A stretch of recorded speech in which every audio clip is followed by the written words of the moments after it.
When we want to talk food, we know who the guy is to turn to, Joe Ricchio. He is a writer, personal chef, host of the Food Coma podcast, and someone who knows Maine restaurants inside and out. Thanks for coming in. Good to have you here as always. Always good to be here. So we were trying to come up with a good topic to rattle around in our brains, and the idea came up for classic Maine restaurants, places that have been around for decades, but are still on the top of their game. Yeah, exactly. And I think that, the term classic, it's very subjective. It's like there are a million classic restaurants in Maine, in people's minds. It's all very much based on a lot on nostalgia and a lot on just kind of, like for me, places I've been going for a long time in different phases of my life. How do you choose six restaurants? We're not saying that these are the six best classic Per restaurants, usual, but we're just yeah. saying these are six really good places. Exactly. So let's get to the list. Your first choice, Great Lost Bear in Portland. Exactly. And again, this goes right to what I was just saying. I've been here with my grandmother when I was 10,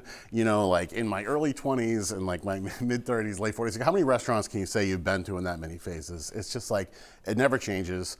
They're known for their large beer selection. I honestly don't even really care for beer that much. I'm more likely, I remember being there at last call and ordering as my last drink, a bottle of cheap red wine, with a plate of super nachos. But it's just comforting, and it's the Great Lost Bear. It's it's fantastic. Another place in Portland that is a classic, and it's not far from the Great Lost Bear, Brunos. Yeah, keeping it Forest Avenue with us. So Restaurant Row. Yeah, Restaurant Row, the new Restaurant Row. So yeah, Brunos is another one. It's that kind of classic family Italian restaurant, red sauce joint, great eggplant parm, really great steak and cheese sandwich. I remember when it used to be Eric's on Market Street back in the day. This place has been around for a while. If I want to run into somebody I went to high school with, pretty sure I can do it at Brunos. Just consistent. I know what I'm getting, and it's comforting. Well, the next choice is maybe a place where we're not going to run into our old high school buddies. It's the Astaku Inn in Northeast Harbor, an elegant place that has been around for I don't know how long, but truly decade after decade after decade. Yeah, and it's just that, quintessential Maine. And I'm not going to use the word classic again. I'm going to refrain from using classic again. I've said it 6 times.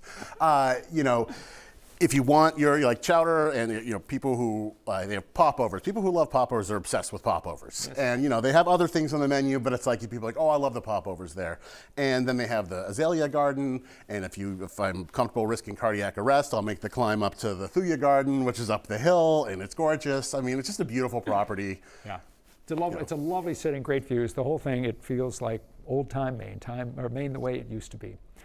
A place that actually hasn't changed that much, and which hasn't changed its menu a whole lot, I'm confident, Wassas in Belfast and Rockland. Yeah, if Wassas changed, I think that there would be riots. There would be a revolution. Yeah, hands down, it's my favorite hot dog. They fry them on the griddle in peanut oil. I'm a purist. I just like mustard on mine. It's the kind of thing, I could eat 20 of them. I usually keep myself to 3. Somebody one time suggested we went there, oh, we'll just get 3 and share one. And I looked at them like they had 3 heads. I'm are you insane? You're going to share a Wassas hot dog? Everybody knows what I'm talking about if you've been to Wassas. It's so good. Astaku Inn is a place with a great setting. Another restaurant with a beautiful setting is the Dolphin Marina in Harpswell. Yes. So, again, waterside views. Easier to reach by boat, I think, than by car. Yeah, it's probably for a lot of people. 15 minutes from Portland rather than 45. But again, just panoramic views of the water. They have a lot of, different, kind of higher end menu items like seafood risotto and whatnot. But also, it's they're really known for their things like their chowder and lobster stew come with, instead of dinner rolls, they come with these blueberry muffins, which are just so delicious. And you wouldn't think that'd be good, but it's awesome. It's a great combination. I've had it many times, and the blueberry muffins are first rate. Yeah, because they're all muffin top, and that's the best part. It's you want the big top. Let's end with Ken's Seafood Place on Pine Point in Scarborough. Yeah, so fried seafood, everybody has their favorite. Even with Pine Point, there's 5, 4 or 5 different places. Everybody has their favorite. I've always liked Ken's since I've been going to Pine Point. Just really good. That's where you kind of learn the difference between was it batter or crumb when you're ordering the seafood. The long lines, you don't mind. They're phenomenal. Kind of legendary. Yeah, they're incredible. That's when I leave Maine for any period of time. That's the food that I'm craving when I first get back. Something like that with a mason jar full of tartar sauce and just kind of go for it. And yeah, Ken's you can't go wrong with Ken's. 6 restaurants. We'll use the word just one more time. All classics, and that'll be the last time we say it. We're done.